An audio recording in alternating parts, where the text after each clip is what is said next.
Fala galera, eu sou Pedro Rodrigues, sejam bem-vindos a mais um Papo Reto. Nosso convidado de hoje é escritor e jornalista, foi deputado federal por 4 mandatos consecutivos e hoje é parte do time de comentaristas políticos no Brasil. Fernando Gabeira é uma das vozes mais sensatas quando o assunto é o nosso país. No nosso Papo Reto, Gabeira falou sobre o momento atual do Brasil, as eleições de 2022 e como o meio ambiente pode colocar o nosso país ao lado de grandes potências mundiais. Espero que vocês se divirtam com essa conversa. E se essa for sua primeira vez aqui no nosso canal, não deixe de se inscrever apertando esse botão vermelho aqui embaixo. Não esquece de apertar o sininho, dar o seu like e a sua opinião aqui nos comentários. Valeu, boa entrevista e até o próximo vídeo.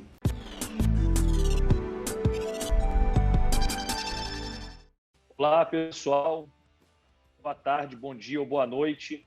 É um prazer receber vocês mais uma vez aqui no nosso Papo Reto do Manual do Brasil.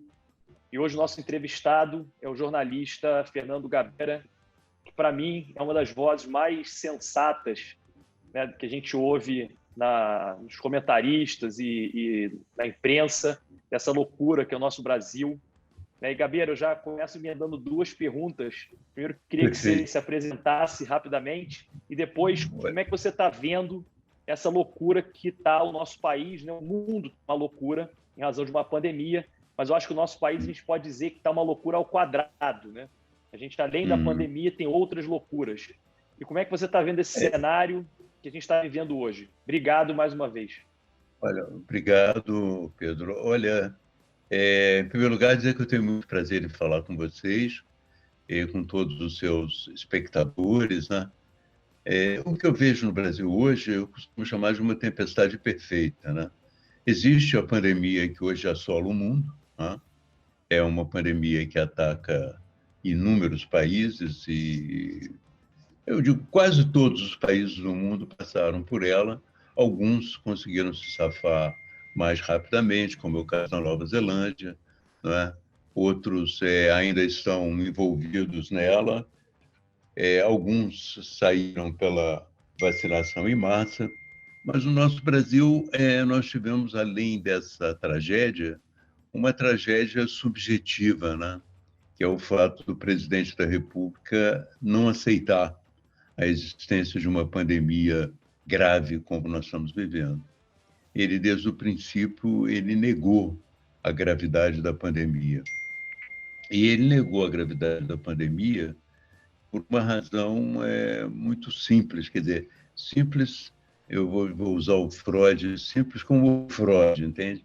O Freud conta a história, numa carta de 39, de um rei que estava com a cidade sitiada, um mensageiro veio e trouxe uma carta informando que ele estava com a cidade sitiada, a capital do reino dele. Ele rasgou a carta e mandou decapitar o mensageiro. Ele não aceitava aquela notícia. E o Bolsonaro, quando recebeu a notícia da gravidade da pandemia, ele entendeu que a gravidade da pandemia ia prejudicá-lo muito, tanto do ponto de vista político quanto do ponto de vista econômico, e que isso podia ameaçar até a reeleição dele, o projeto de poder dele. Então, ele resolveu negar, né? Ele resolveu negar, e havia já no ar algumas tendências negacionistas nos Estados Unidos, do Trump, né? E teorias de que o vírus era um vírus inoculado pelos chineses, ou então teoria de que o vírus era um vírus comunista. O próprio então ministro das Relações Exteriores, disse que o vírus era um instrumento para exercer uma ditadura tecnocrática, científica sobre as pessoas. Enfim, eles alinharam uma série de argumentos para não admitir a gravidade do vírus. E isso, você sabe, caindo num país como o Brasil, que já era um país com muitas diferenças sociais, né? Aprofundou, primeiro ampliou a dimensão da tragédia, aumentou muito o número de atingidos e de mortos, e também aprofundou a pobreza, né?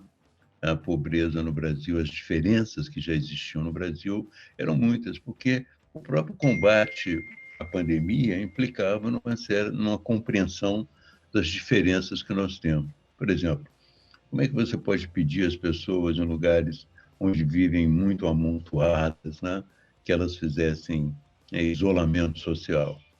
Era necessário que houvesse também um projeto para que isso pudesse acontecer. No princípio, até começamos com alugando alguns hotéis velhos, alguns hotéis populares e tal, mas isso não foi feito, né? Na Da mesma educação, né, maneira. Gabeira?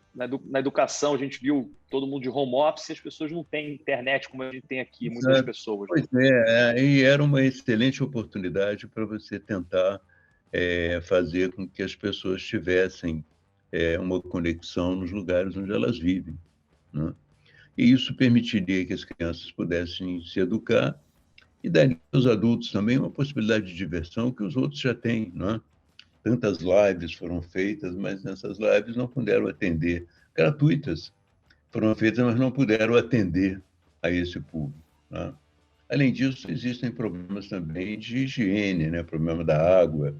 Existindo água corrente, é muito difícil você praticar todos os métodos de segurança necessários, né?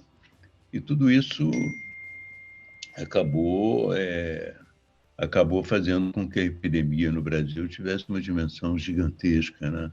Nós hoje estamos chegando, a Universidade de Washington prevê que a gente vai chegar aos 600 mil mortos no meio do ano, perto de 600 mil mortos no meio do ano. E a cifra dos 500 mil já está se aproximando agora no mês de junho, né? Muito possivelmente a gente não alcance esses 600 mil em junho, mas pode acontecer de alcançar um pouco mais adiante. Você vê que o governo continua agindo e querendo agir como se a epidemia tivesse acabado, né? Ele convoca para o Brasil a Copa América, que não estava previsto, foi rejeitada pela Argentina, pela Colômbia, ele trouxe para cá. Ao mesmo tempo, ele começa a fazer vários movimentos no sentido de dispensar máscara, que ele considera algo desnecessário, né? E tudo isso pode agravar mais ainda a situação, né? Portanto, eu chamo de tempestade perfeita a situação brasileira porque existe uma crise internacional e existe uma situação que é específica do Brasil. Negacionismo, num certo nível, houve em outros países, mas o negacionismo brasileiro foi tão profundo que o presidente chegou a resistir às próprias vacinas, algo que nenhum estadista do mundo resistiu, entende? A vacina, de modo geral, é um consenso universal de que é a maneira de combater o vírus, né?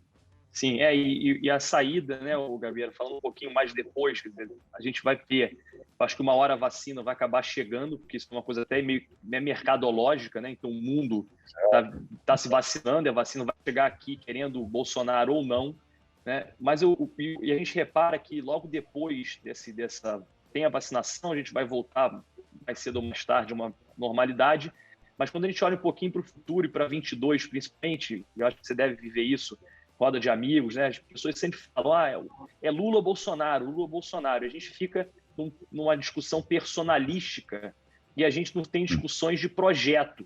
E o que a gente viu no governo Bolsonaro, principalmente no enfrentamento à pandemia, é falta de projeto. Olha, a gente vai fazer isso, vai vacinar para cá, vai faltar isso, a gente vai cumprir aqui. Como é que você vê hoje esse day after, né? Esse dia seguinte, né, em 2022, que está chegando, com essa polarização novamente? Ninguém sabe qual é o plano do Lula, ninguém sabe qual é o plano do Bolsonaro. Só sabem que é Lula ou Bolsonaro. E existe caminho para uma terceira via? Eu acho que sim. Na verdade, existe um caminho para a terceira via, um caminho até de tentativa de modernização do Brasil, que nem sempre está presente em todas as propostas da esquerda e certamente não está nas propostas do Bolsonaro. Eu acho que é um caminho para uma terceira via. Normalmente, né, o eleitor comum ele votou no Bolsonaro para se livrar do PT. E agora muitos querem votar no PT para se livrar do Bolsonaro. Então, nós ficamos realmente saindo de uma alternativa para outra. Eu acho que é possível haver uma alternativa, não é? Uma alternativa de centro que, não por ser de centro, mas uma alternativa que tem umas propostas claras para o Brasil, né? Não só no campo do meio ambiente, que é uma questão essencial para nós no momento. O Brasil é uma potência ambiental. Existe uma disponibilidade no mundo inteiro para investir nesse campo. Todas as grandes empresas já estão preparadas para ter um processo de governança ecológica e social. As agendas dos principais países do mundo já se coordenam para isso. O Biden subiu ao governo com essa proposta, né? Uma proposta de uma proposta que vai desde a energia até outros elementos da produção em que o meio ambiente é o centro, né? Empregos verdes, inclusive, como essa proposta. Na Alemanha agora, a líder do Partido Verde é uma das favoritas para substituir a Angela Merkel. Portanto, configura-se uma situação internacional, seja de governos, seja de empresas, muito interessantes para aplicação de dinheiro em preservação ambiental e em projetos sustentáveis. O Brasil poderia apresentar-se como um grande celeiro para esse projeto. Então, acho que isso é uma questão fundamental, não é? Esse é um caminho que se abre e se deve colocar. O outro caminho é também a da educação. Nós sabemos que tem que ter. O Brasil não vai avançar muito se não tiver um bom projeto educacional, né? Nós também achamos que é difícil você evitar e não levar em conta o fato da sociedade estar se virtualizando muito, quer dizer, você não adaptar o governo e o próprio país para esse mundo digital, né? Essas coordenadas essenciais de sustentabilidade e adaptação ao mundo digital são fatores importantíssimos em qualquer projeto que virá por aí, né? Então, eu acredito que isso pode acontecer. Eu acredito que existe um centro que pode tentar ocupar esse espaço, mas também eu acho que essa oposição entre Lula e Bolsonaro, no meu entender, a gente que não é necessariamente nenhum nem outro, precisa registrar que eles não são equivalentes. Existe uma diferença de qualidade entre um e o outro, pelo fato de que o Bolsonaro é uma ameaça muito séria, né, à vida, uma ameaça muito séria ao meio ambiente, uma ameaça muito séria às populações tradicionais, uma ameaça muito séria à vida de todos nós mesmos, na medida em que ele se conduziu tão desastrosamente na pandemia, né? Então, eu vejo que há um espaço para o centro e também acho que o centro não deveria tratar de uma forma equidistante essas duas forças, entende? Gabriel, quando eu vejo essa polarização do Lula e Bolsonaro, eu me lembro de uma frase do ex-presidente Barack Obama, que ele dizia que a ignorância não pode ser transformada numa virtude. E eu acho que ambos transformam a ignorância numa virtude, né? O Lula, que nunca leu um livro e que se vangloria de nunca ter lido um livro. E o Bolsonaro, de não saber nada de economia, por exemplo, ter ficado 28 anos no Congresso Nacional votando uma lei orçamentária. O próximo tema que eu queria que você desse uma opinião era exatamente sobre o meio ambiente. Você é conhecido, né, como uma figura que fala muito sobre o meio ambiente há muitos anos. E agora a gente vê que o meio ambiente deixou de ser um nicho, né, de talvez poucos, para ser um nicho de dinheiro, principalmente fluxo financeiro, né, bancos, empresas. E o Brasil, me lembra aquela frase, acho que é do Roberto Campos, né, ótimo, o Brasil sempre perde a oportunidade de perder uma oportunididade, né? E a gente é uma potência ambiental e está perdendo essa oportunidade. Como você vê esse enfrentamento, aí, principalmente com relação ao desmatamento, em relação a essa política, que, de certa forma, eu acho que tem uma comunicação muito ruim do governo, mas também equivocada em relação à Amazônia, principalmente? Olha, eu acho que a visão do governo para a Amazônia é uma visão ainda muito antiga, né? Ela é um subproduto daquela visão dos anos 70, de que a Amazônia era um inferno verde. Você tinha que destruir a floresta para implantar a civilização. O Bolsonaro ainda acredita nisso, né? Que a floresta é um obstáculo à civilização, um obstáculo ao progresso. Quando, na verdade, a floresta é um dos ativos mais importantes do país, seja pelo carbono que está lá acumulado, e hoje você sabe que o sequestro do carbono é uma atividade importantíssima e existe um preço para a tonelada de carbono. Você pode até quantificar a riqueza que está sob as árvores na Amazônia. Existe também uma imensa possibilidade de utilização sustentável da região, né? Existe já a lavoura, o açaí, por exemplo, já é um exemplo de como isso está sendo feito, né? E outras, castanha, outras atividades que podem ser importantes para manter a floresta. Além disso, existe a possibilidade do encontro do conhecimento com a própria floresta. Esse encontro do conhecimento com a própria floresta, das pesquisas, das tentativas de solução para problemas através da floresta é essencial. Pode nos trazer muitas riquezas. Eu, viajando pela Amazônia, por exemplo, eu vejo experiências, já tem, outro dia, visitando o Instituto, um centro de pesquisas em Belém, uma das pessoas que trabalhava com cobras falou, olha, já tem muita gente aqui criando cobra, porque o veneno da cobra eles vendem para os grandes laboratórios. Até o veneno das cobras é um produto extremamente importante hoje, né? E quantos outros produtos não existem na Amazônia que a gente desconhece, né? Então, eu acho que essa possibilidade é muito grande. Eu tenho escrito sobre isso, digo que o Brasil está de costas para o gol. No momento histórico em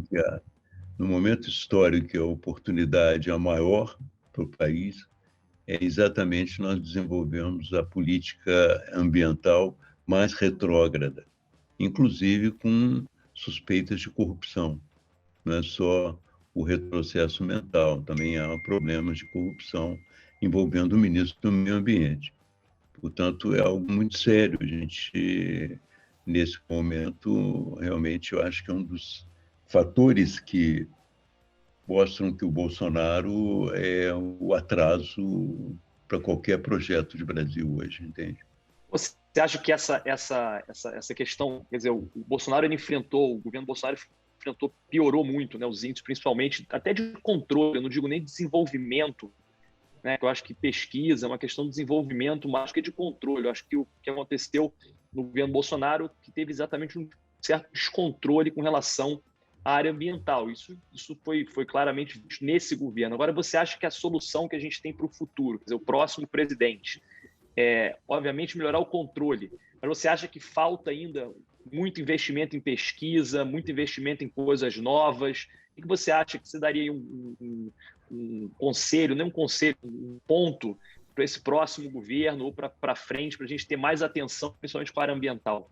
Eu acho que se o governo observasse as perspectivas internacionais que se abrem para o tema, ele poderia reconhecer que o Brasil é uma potência ambiental, ele podia fazer da questão ambiental o centro da sua política externa, não só defendendo a preservação do planeta no cenário internacional, como se abrindo para experiências associadas para que a gente possa explorar a nossa riqueza natural de uma forma racional e sustentável. Eu acho que isso seria, talvez, o ponto central de uma política externa do Brasil, baseada nessa noção de potência ambiental. Não sei se vão aceitar, mas eu acho que as circunstâncias históricas estão abertas para que o Brasil possa aproveitar esse manancial. Eu acho que metade do caminho também nesse sentido, né? Metade do caminho já está dado. Por exemplo, a gente olha a matriz energética brasileira. Não existe no mundo, eu desconheço, matriz tão limpa quanto a brasileira. E a gente não consegue, por alguma maneira, eu não sei se é política, eu queria a sua opinião, política ou de estar sendo contra, comunicar para o mundo como uma política internacional, quer dizer, como você está colocando, essa matriz que a gente tem. Por que a gente não consegue fazer isso? É um erro do governo, desse governo, de todos, ou a gente tem aqui um pouco desse complexo de vira-lata, não conseguir expor para o mundo, né, as potências e as belezas que o Brasil tem nessa área? É porque o Brasil também não entendeu que valorizar isso, né, é um fator importante. Por isso que eu digo, quando você transforma no centro da sua política ambiental, você pode também desenvolver, fortalecer as qualidades que tem e apresentar essas qualidades. A matriz brasileira é limpa, mas muitas hidrelétricas brasileiras foram construídas também de uma maneira um pouco caótica, né? E desastrosa até. Eu acho que, ainda assim, o Brasil tem, nos últimos anos, um crescimento, por exemplo, da eólica é muito grande, né? O crescimento da matriz eólica é muito grande, que vem a ser solar, né? E o potencial por uma energia solar no Brasil é muito grande, né? Inclusive porque nós temos também a proposta, pelo fato dela ser sustentável e depender desses fatores, eu acho que a energia no Brasil pode ser muito bem descentralizada, não só por pequenas hidrelétricas, mas também por projetos que fortaleçam e financiem o solar. Eu acho que o Brasil teria condição de descentralizar, além de ter uma energia limpa, descentralizar essa produção, e seria uma experiência internacional importantíssima também. Perfeito. Gabeira, a gente já está aqui, eu sei que seu tempo está mais corrido. Estou entrando numa outra. Eu lamento a gente ter tido esse pequeno problema técnico. Não tem problema nenhum. Numa outra oportunidade, nós podemos conversar mais. Perfeito. Tá Queria bom? que você comece aí para as suas conclusões finais, aí deixando um recado, principalmente para quem é mais novo, jovem que assiste a gente, o que você, com toda a sua experiência aí de vida, diria? Olha, eu tenho o hábito de não dizer nada. Eu tenho uma certa resistência em dizer coisas aos jovens. Eu acho que eles sabem tanto ou mais do que eu, pelo fato de que estão na vida com muita dinâmica, muita vontade de viver. O que eu acho é o seguinte: vamos, no momento, o Brasil precisa de romper com essa cadeia de ódio, entende? Precisa de compreender que somos todos habitantes do mesmo país, que somos uma mesma comunidade política e temos que cerrar fileiras para tentar resolver essas questões, entende? Então, eu acho que, se eu pudesse dizer, não só para os jovens, mas para todo mundo, que uma certa fraternidade, uma certa tranquilidade na política é boa. É uma mensagem que, em Minas, nós valorizamos muito, que é o seguinte: as ideias brigam, mas as pessoas não, entende? Então, eu quero que as ideias briguem, mas que as pessoas fiquem em paz, tá bom? Perfeito, Gabeira. Muito obrigado. E quando a gente estiver perdido por aqui, a gente vai te ligar para você dar uma entrevista, Valeu. boa entrevista para a gente. Tá, obrigado, tá foi bom? um prazer. Tchau. Obrigado, pessoal. Até a próxima. Bem.